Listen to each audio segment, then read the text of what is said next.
Okay, it's going to be a review of Double or Nothing 2022. This was without a doubt the longest and the most stacked AEW pay-per-view to date so far. You had 13 matches. The pay-per-view went a little bit over the 4.5 hour mark.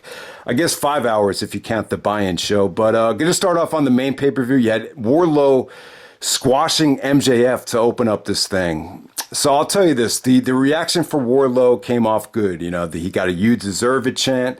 The fans were really into Wardlow. He basically power bombs MJF about 20 times in a row. MJF doesn't get any offense. And I'll tell you what, the power bombs looked very safe, but they were very effective though. So that's a good thing. It didn't look like MJF needed to get neck surgery after it. But yeah, a little bit baffling about the choice of this being the opener. I'm a little bit worried about the status of MJF. I mean, the mentality is that MJF is so talented that he can make up for this in the coming weeks and get his heat back because he has that much potential as a heel. And I would definitely agree with that. But yeah, I just didn't envision this being a squash match. I was a little bit actually happy that we didn't have to sit through an actual match with these two guys because I just didn't know how they were going to click, because, Wardlow is pretty over. You definitely see the potential in the look, but I just don't know how well he can thrive, like if he's booked in a match that's over 10 minutes long. So to me, like this whole situation just has a huge wait and see approach, especially when you factor in the contract situation with MJF and, the potential free agency within the next year or whatever. But yeah. I was just in favor of putting a more of a wrestling match in the opener because you got that hot crowd. I feel like if you did Samoa Joe and Adam Cole in this spot, they would have had a hotter crowd and, a little bit more time where it didn't feel as rushed. But nonetheless, Wardlow squashes MJF, and it's a little bit discouraging when you consider how, awesome the feud with Punk was. I think logically you would have thought, MJF would have gotten rewarded and would have had a chance to really get a big victory at Double or Nothing, considering, he lost a lot of the bigger matches on pay-per-view in recent months. But like what's been well documented, MJF is so talented that, he can really shine, on the mic coming off of a pay-per-view loss, probably better than anybody in the business. So, all right, next up, you got the Hardys taking on the Young Bucks. The Bucks were great here. They came out with the Elvis inspired attire, to say it correctly. And yeah, they were good. They played, their usual great heels. I thought this was a vintage Hardy match. They went about 20 minutes, and I got to say, Matt Hardy looked good. For his age and the limitations, it almost felt like Matt really kept up quite well with the Bucks here. I wouldn't say it was great. It didn't feel like it captured the magic that the Supercard of Honor match had when they were, I guess that was a ladder match. That seemed like it was very, over the top in terms of theatrics. But this is pretty good stuff. I thought the Bucks really, I thought it started off a little bit slow, and then the Bucks really gained some momentum with that super kick party. It almost felt like they were going to turn the corner and deliver a classic here. Jeff actually busted out the Swanton to Matt Jackson on the steel steps, the same way he did it to Darby when he actually missed Darby, but in this situation he actually hit it on Matt Jackson. And the Hardys get a good feel-good victory here. I wouldn't say it was the match of the night. I wouldn't say it was the dream match that a lot of people would have envisioned if they were in their prime. But I'll tell you what, when you consider the limitations of the Hardys in their mid-40s, I thought this was good. I thought it was good, not the vintage classic Young Bucks match that you would see in PWG and AEW in the main event, but it was still good. It definitely had the Young Bucks type of momentum, the momentum that they could build in their matches. It feels like they could do that with almost anybody. And I thought they both did a good job. This was good stuff, but I wouldn't say it was like the dream match that they probably had a Supercard of Honor. All right, next up, you got Jade Cargille taking on Anna Jay. This actually got more time than you would expect. Anna Jay got more offense, and she countered a lot of Jade's finishers. I think, a little bit surprising. I thought this would be definitely a squash match. I think the reason they put it on pay-per-view was, they just wanted all these returns on the show. So you actually had, after some of the interference from Smart Mark Sterling and John Silver interfered, then you had Stokely Hathaway, who's actually the black manager from Ring of Honor. You haven't seen him since 2007. When he first came out, I was like, who is that guy? I know him from somewhere. At first I was thinking it was the guy from Nation of Domination with the glasses, the Christopher Darden OJ spinoff, but this is actually the guy from Ring of Honor. And so he came out. Then Ember Moon came out. So you got to see Ember Moon. I think she'd be great for AEW. She's got a great look. And then who did you see to end this thing? It was Chris Statlander. She had a great stare down with Jade. So, yeah, I think Chris Statlander is going to be, without a doubt, the toughest opponent Jade's had yet. But I thought Jade looked good. I think there's still a little bit of a ways to go. There was definitely some awkward sequences here. But for the most part, I thought Jade's finishing sequence where she did the Jaded off the top rope actually came off quite well. All right, next up you had the House of Black featuring Malachi Black, Buddy Matthews, and Brody King, taking on Death Triangle of Pac, Penta, and Rey Fenix. I thought this was a sweet match, man. I thought, all these guys had a chance to shine, especially Brody King. Brody King, his size looked very impressive here. JR seemed very impressed with, just Brody's, physical attributes here. I thought Buddy and Pac, both of those guys, now they look like they could be brothers, the same, body physique, they just have very similar structure, in the way they wrestle. So yeah, definitely, they could definitely go back to Pac and Buddy Matthews down the road. I thought they had great chemistry here. Penta and Rey Fenix, I thought they looked great. This just had sweet action here. I mean, this was definitely one of the bright spots on the show, I would say. I just feel like the finish, it depends on how you look at the finish. The finish definitely could have, prevented this from being a classic. Some of the stuff was a little bit weird, though. Malachi Black did some awesome spinning heel kicks here. And, Pac actually goes for the low blow and the fans start booing. But, I think it was Excalibur. He was just explaining that it was just retaliation for the Black Mist spot. And then right before Pac goes for the broken arrow off the top rope, the lights go out. And then all of a sudden, Julie Hart spits the Black Mist in Pac's face. And, the House of Black goes over. And Julie Hart, she left the Pillman group with Brian Pillman Jr., and now she's part of the House of Black.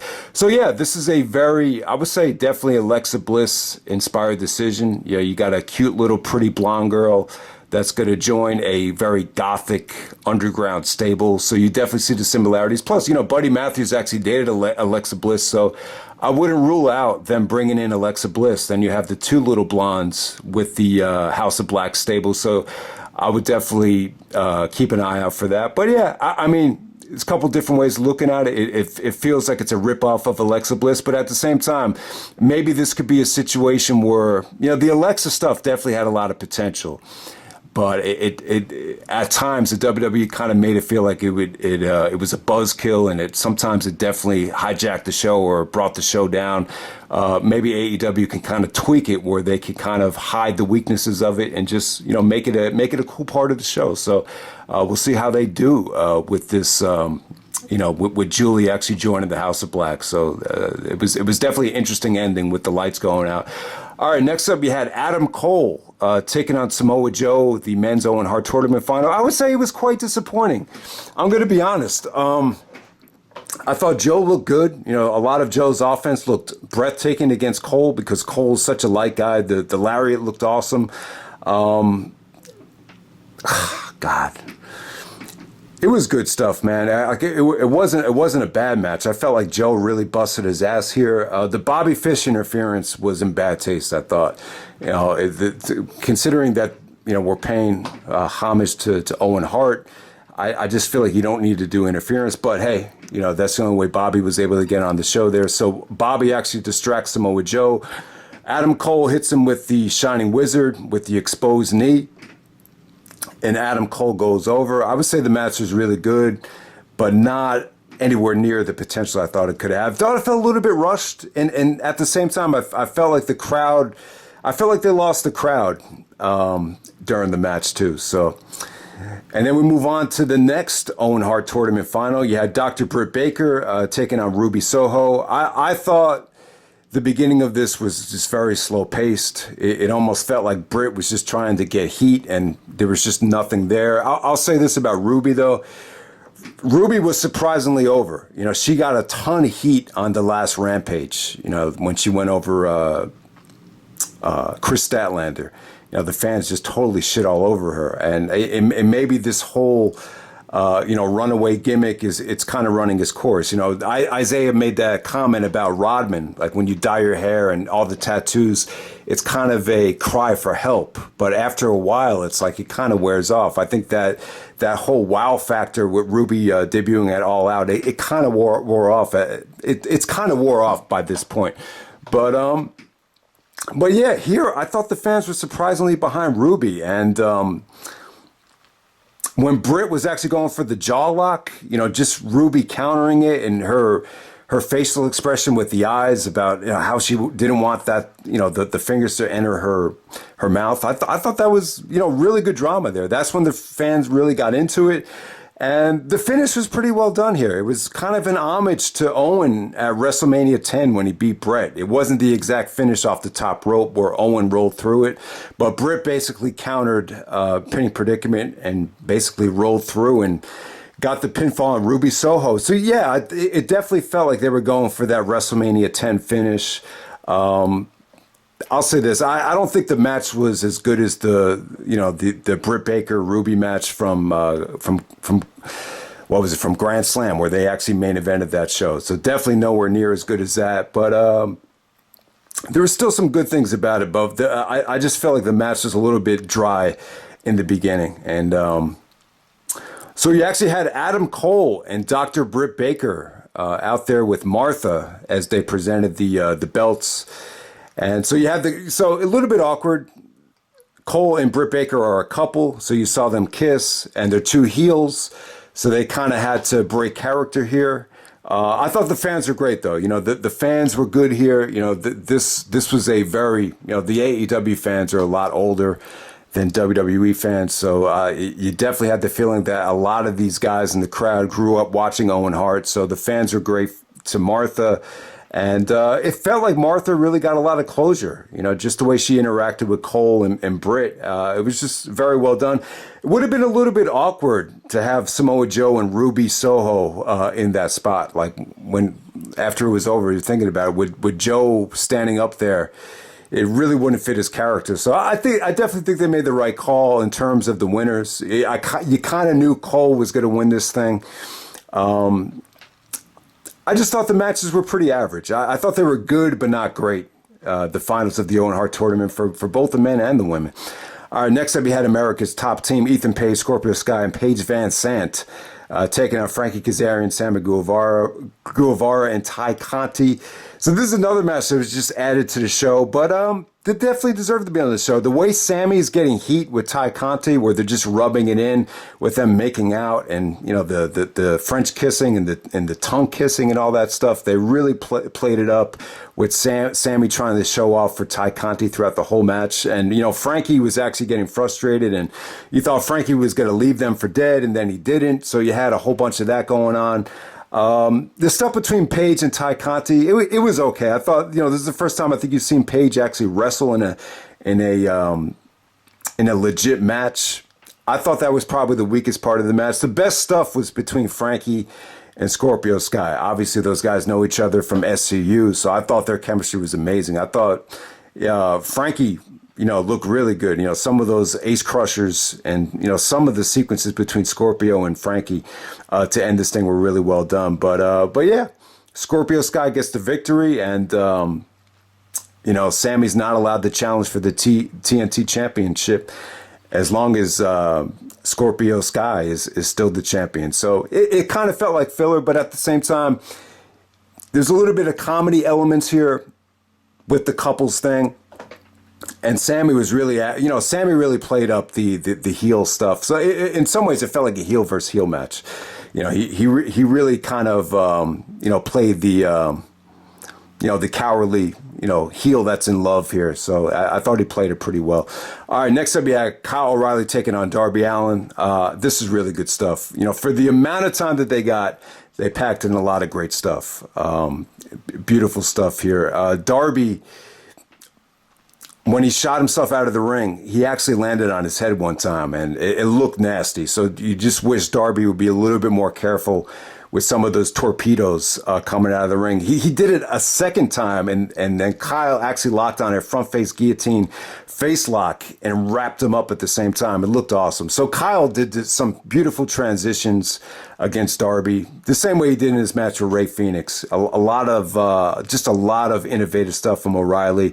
And big match for O'Reilly too. This is another match that just kind of threw on the show. But yeah, I don't think O'Reilly's ever been in a WWE pay-per-view before. I remember NXT did some stuff at Survivor Series, but this might have been the first time where Kyle was able to go out there on a mainstream pay-per-view and wrestle in a singles match. So I thought he made the most of it here. Big win for Kyle O'Reilly. There's so much good stuff here. He did so many great, knee strikes, kick strikes from him. Jim Ross looked really impressive with O'Reilly. You kind of got the feeling here that Jim, didn't really know how good Kyle was, and the match was definitely eye-opening there. So yeah, big win for O'Reilly. Darby, suffers another loss on pay-per-view, but for the amount of time that they got, I thought this was probably the second or third best match of the night. Next up, we had Thunder Rosa taking on Serena Deeb for the AEW Women's Championship. This was by far the best women's match of the night, and I'm going to say this was probably I'm going to say this is the best women's match that AEW's ever done on a pay-per-view. Definitely a big step up from a lot of the Britt Baker matches from the last year. It just had a pure wrestling type of feel to it.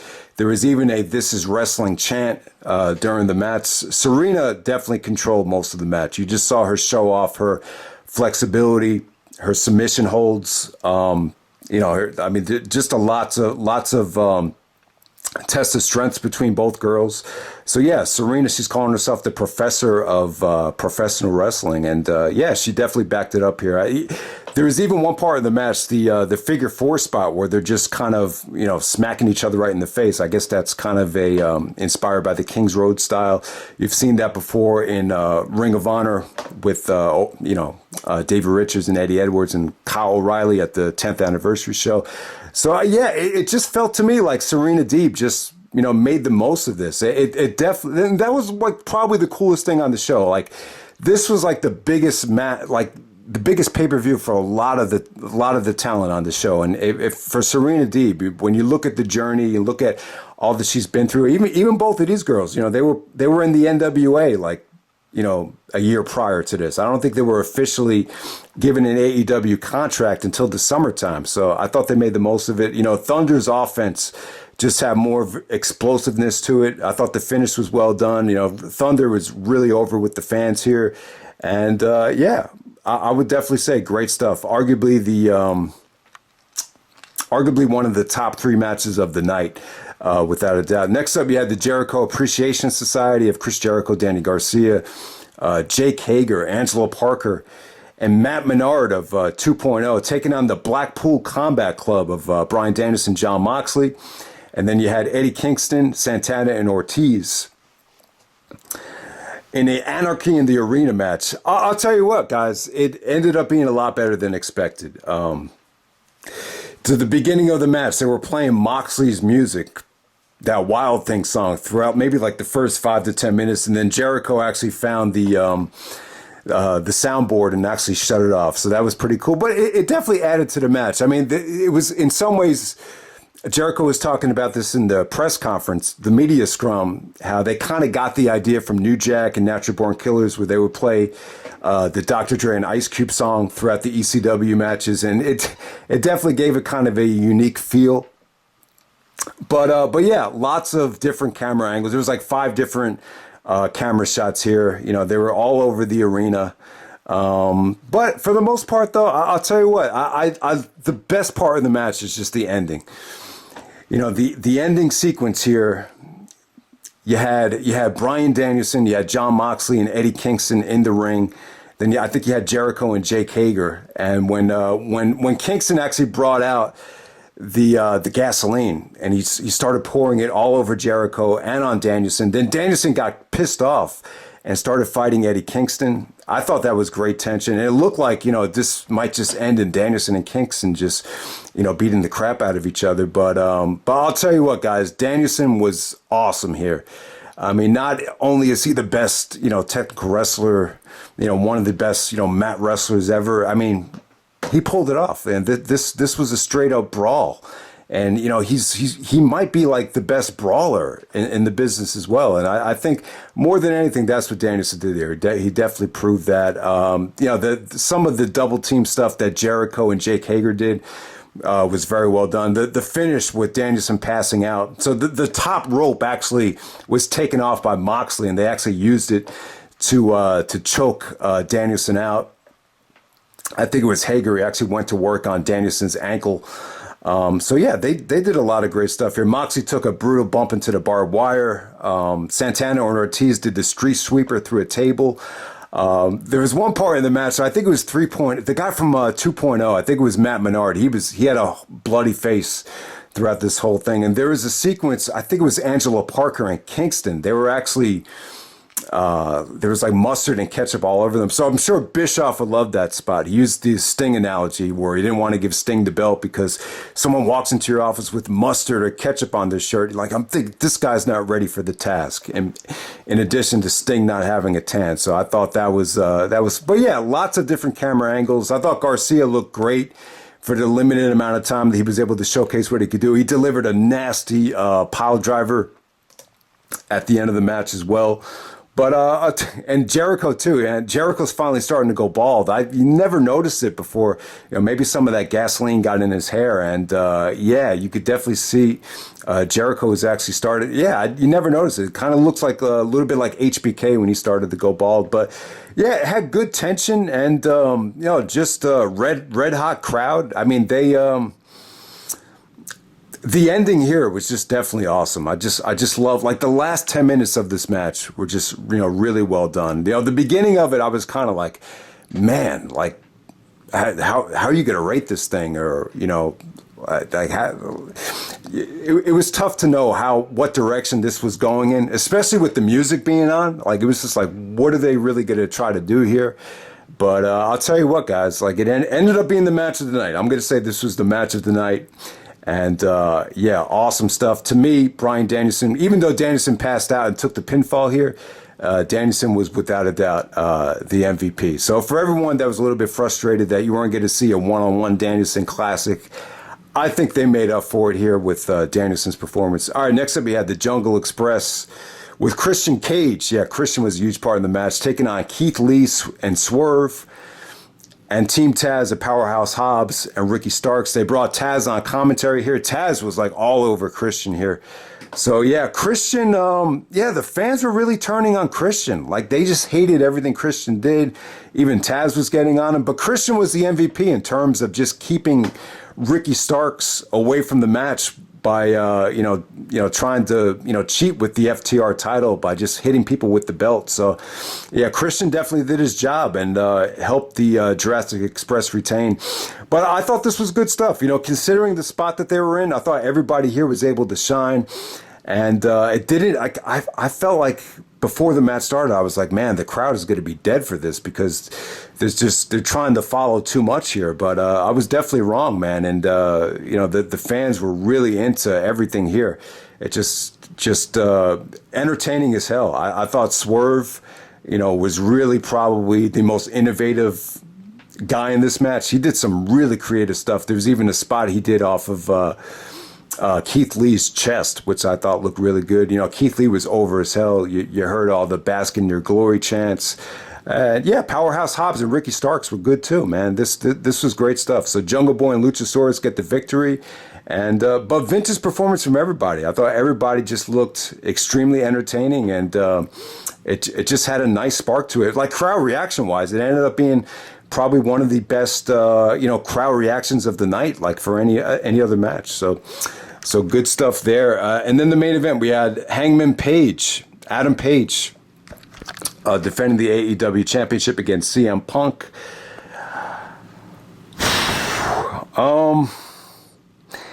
Yeah.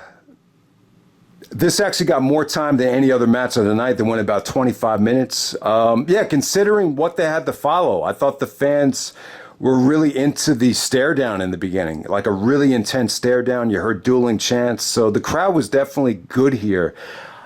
I was just a little bit baffled at the crowd reaction. It just felt like there was more booing than cheering for a lot of the spots here. The fans were definitely getting on Punk for botching some of the buckshot lariats. I don't know why Punk kept going for it. It would have made more sense if he was selling a knee, but Paige was the one selling the knee from the moonsault. Like after he missed the moonsault, or actually when he hit the moonsault, he was selling the knee, and Punk was actually going for the sharpshooter. I thought they weren't going to have the masturbatory Bret Hart tribute match, but Punk actually did do the tribute to Bret, because they celebrated Owen earlier on in the show. So that definitely made sense. But yeah, a lot of negativity towards both Hangman and Punk with some of the moveset here. It was about 50-50. It just seemed like there was more booing than cheering. But I still thought there was a lot to like here. There was Adam Page doing a lot of contemplating. In some ways, it almost felt like Ultimate Warrior at WrestleMania 7, where he was contemplating to the heavens if this was his destiny. So he was, the referee actually took a bump. And, Paige was contemplating hitting Punk with the title, and then ultimately he decided not to. And once he hesitated on the buckshot lariat, Punk actually countered it into the go to sleep.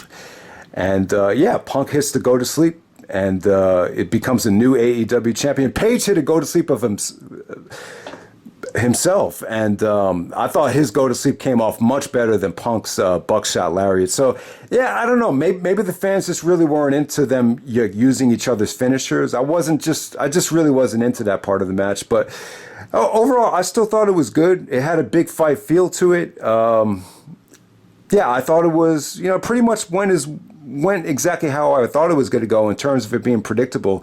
I knew Punk was going to win the belt. Hangman was good here, but Hangman had a good title reign.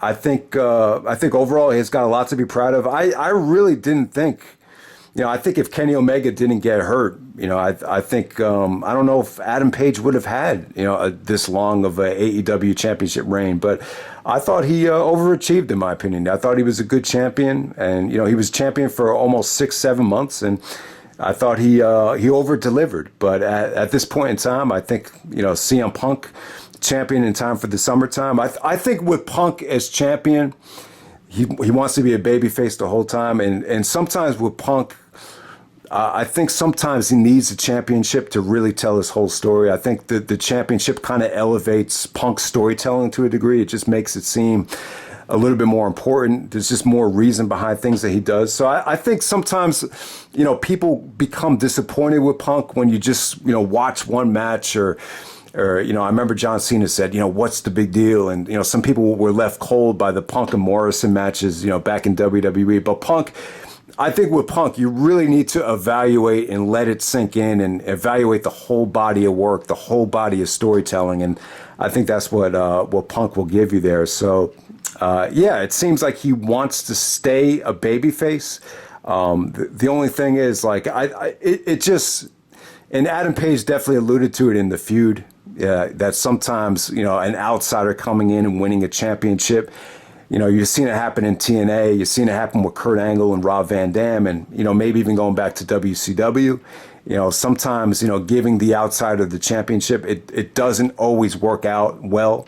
But at the same time, if you don't do it, you don't want to have any regrets. So, definitely looking forward to CM Punk's championship reign. I mean, it just seems to me what's really gonna stand out from this pay-per-view is just that Tony Khan rant.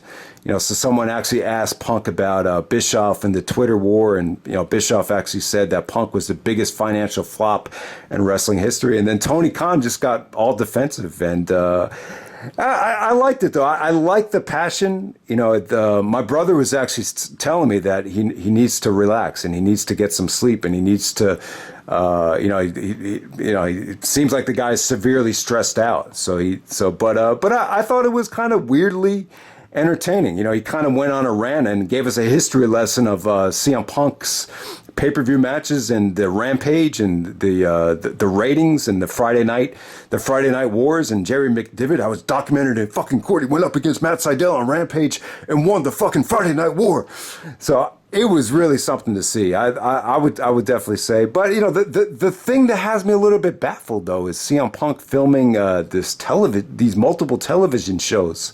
I don't know, man. I just think, if this championship reign is really going to turn the tide with the professional wrestling industry, I think you just like to see CM Punk, give everything he has to to this company. I don't know. I always look back at The Rock and Hollywood and, guys using wrestling as a stepping stone to get into movies and television. To me, like, that's always been like the catalyst for the decline of the hot period of wrestling. So I don't know, but Punk could do whatever he wants as long as he delivers in AEW. Definitely looking forward to it. So, and you just the good thing about Punk being champion is,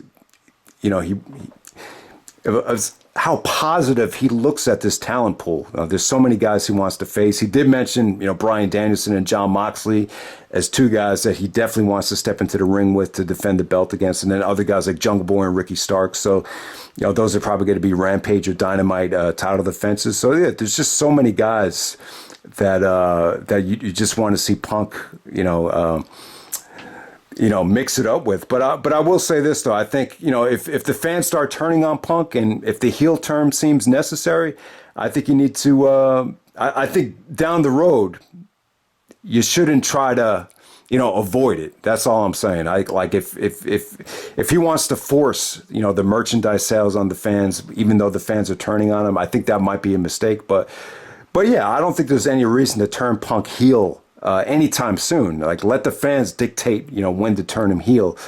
What else do I want to say about it? And the last thing I'll touch on, it looked like Punk was wearing a shirt with Bret Hart and FTR with CM Punk in the shirt. So it kind of leads you to believe, like, is CM Punk and FTR going to be a stable down the road? But, who knows? But yeah, no Ring of Honor guys on the show. For as much talent that was on this show, it definitely felt like, there were some guys missing, like a Jonathan Gresham, FTR.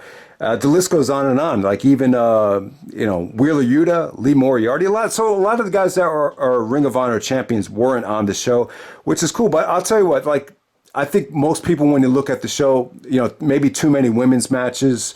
You had the squash match to open up the show. I will say it was probably the weakest AEW pay-per-view that they've had, probably since Double or Nothing last year. But it was still good, though, man. I still think there was a lot here to like. I was cool with them having a show like this where you just get everybody on. I mean, there were so many guys on this show where it felt like it was the biggest match of their life. From Serena Deeb to Kyle O'Reilly. And then you had the Owen Hart stuff, which the Owen Hart stuff wasn't great. But in some ways, it was, it felt like it was therapeutic for Marsha, and it felt like she definitely got closure with the whole Owen Hart situation. And it was great for, the House of Black and Death Triangle. I thought that was a great match. A lot of guys hadn't, gotten a chance to shine yet that were involved in that match. Once again, you had a lot of returns. Probably Ember Moon's return is going to be the highlight of the show. The Hardys kind of had a little bit of a throwback to the good old days here. So yeah, there was definitely a lot to like. But was CM Punk and Adam Page, was this a great main event? Is this CM Punk in his prime? Someone said that Punk is better than ever at 43 years old. And I'm not going to say I totally disagree with that, but I wouldn't agree that Punk and Adam Page was a great match. I just can't say that it hit anywhere near the 5-star level. I wouldn't even give it 4 stars. But I would say it was really good though. I was fine with the match. I thought I thought it was fun to watch. I thought they made the right decision. I thought there were some good elements of storytelling here, especially with Hangman Page being hesitant at the end. But I wouldn't say that both guys were clicking on all cylinders and delivered a classic. I would just say it was a really, really good main event, and I'll leave it at that. So that's Double or Nothing 2022. Let me know what you guys thought of the show. Am I underrating it, overrating it? I really don't know. I haven't seen any reviews yet, but yeah, I would just say that there's a lot to like here. I thought it was a good show. It was a bit long, but at the same time, like I think it was a good show for the roster to have, just to say that, you know, they were able to go out there and, you know, either get their foot in the door or really find, you know, start to find their rhythm, you know, within this company. So it was a good show for the morale, I think, of the talent pool, without a doubt.